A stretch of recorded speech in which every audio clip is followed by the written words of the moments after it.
Thursday's piano lesson. One of many after-school activities Addison Dolahan never misses. But when the lessons are over... Do you have 2 boxes of Thin Mints left? She's quite the entrepreneur. I've sold 1,500 boxes. With a little assistance from her fellow Brownie Allie, this 7-year-old and her troupe have outdone themselves. We sold 3,100 boxes. The whole troupe? This year? How did you do it? Hard work. Would you like to buy some Girl Scout cookies? Sure. Not only do they love selling cookies, they also love to eat those Samoas and Savannah Smiles. Their troop leader says they enjoy the teamwork. It allows them to be little entrepreneurs, and they're given skills for the future that they can take with them. Dad has his favorites, too. Previously, it was the Samoa, but I'm kind of converting to the Savannah Smiles. And Addison has already set her goals for next year. Scouts honor. 2,000 boxes. In Sheridan, Patrick J. Lynch, RTV6. It kind of hurts when you get hit in the face. We're not intimidated by anybody. I'm just hoping to make it at least 5 minutes. You got to dive, dip, duck, and dodge. Watch it, watch it. Just trying to hit as many people as you can. At Sky Zone in Plainfield, it's ultimate dodgeball, ladies style. Woo! We hold our own and contribute and hang with the guys pretty well. Not anyone can go out here and play on trampolines. It's a pretty good workout. These women more than hold their own with these teammates. I don't think there's any team here that we can't beat. 1, 2, 3. Not going to be very friendly. And with the trip to Vegas and $50,000 at stake, they're not here to make friends. What's up, girls? It's the team spirit that keeps them dodging for more. It doesn't matter if you're a lady or a guy, you're out there to win. In Plainfield, Patrick J. Lynch, RTV6. Who really wants to admit to doing it? You just kind of go off really fast in a corner and, you know. I just think it's more of self-control. I'm not sure if there would really be much of a scenario where somebody would be like, hey dude, I peed in a pool once. Now, researchers at Purdue University say you might want to think twice before doing a #1 in the pool. Urinating in pools is just not a good idea.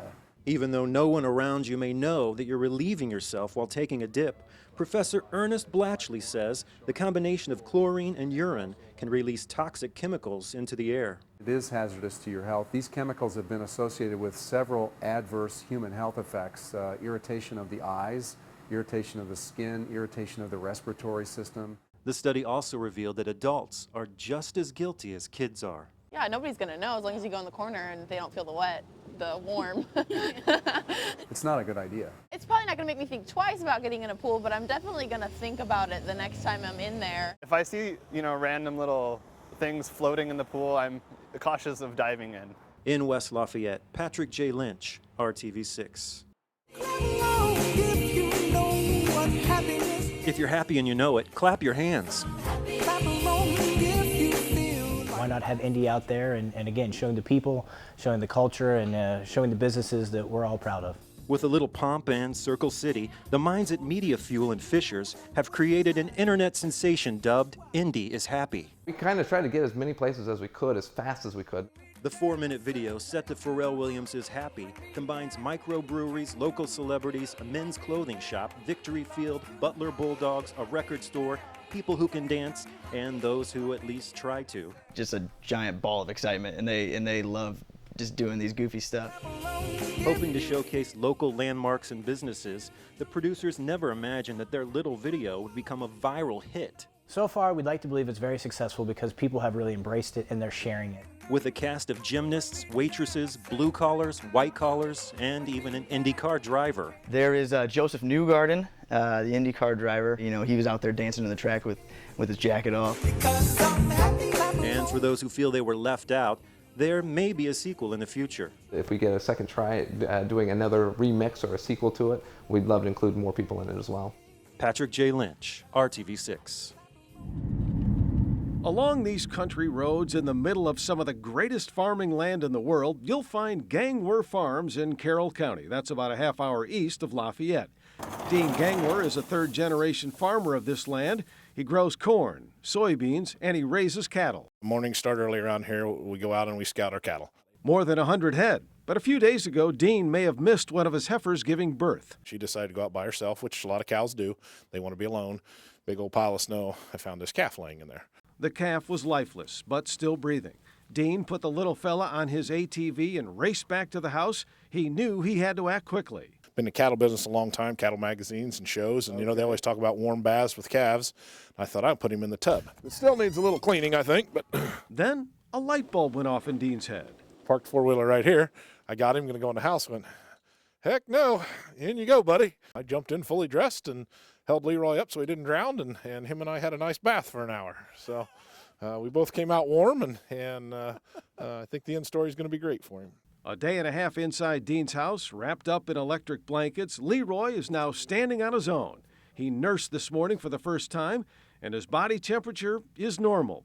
Yep, it's a normal calf's life for Leroy from here on out. Leroy's officially done hot tubbing. Some sunbathing is definitely in his future this summer out in the grass, but definitely hot tub days are done. Looks like the sun has set on a life of leisure for Leroy. From Carroll County, Drew Smith, RTV6. They were letting him go and looked up, and it was beautiful and awesome. And I had heard one of the kids said, "Oh, I hope Mason gets one in heaven." Just a couple of weeks ago, on October 5th, Western Primary School in Rocheville lost an angel. We're optimistic to start with, hoping that cancer would stay in remission, which it was.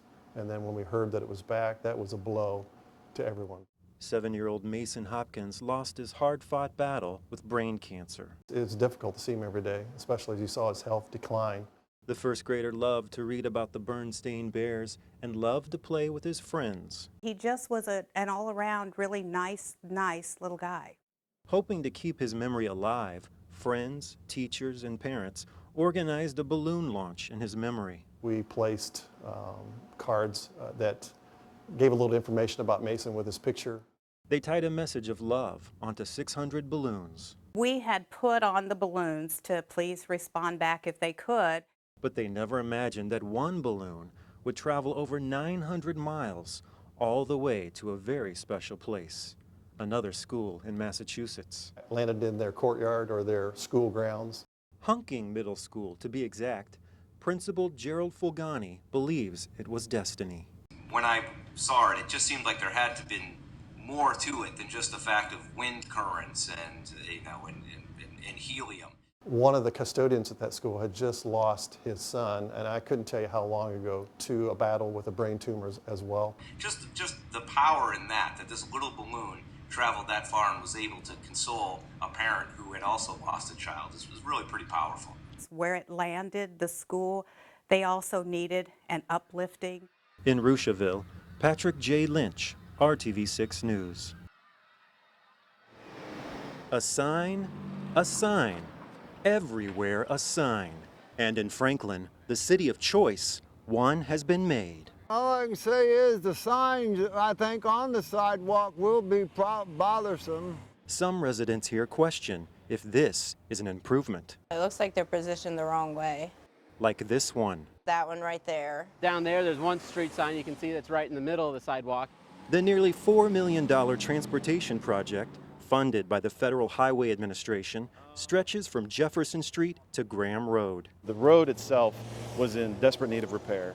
The goal? To build wider, more user-friendly sidewalks.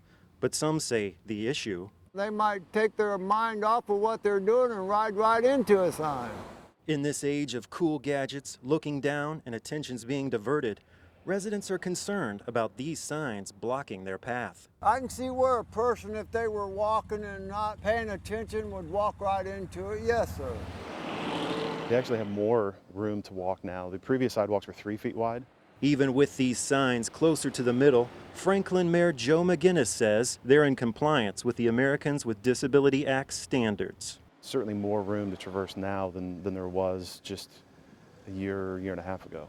But is it a challenge for some to maneuver through? Well, you have a man and woman pushing it appears to be a stroller and 2 dogs. I believe there is plenty of room there to make sure that they're not in harm's way. Not so tough for them, but folks here say it's something they'll just have to deal with for now. I think they should find a better place for them. In Franklin, Patrick J. Lynch, RTV6.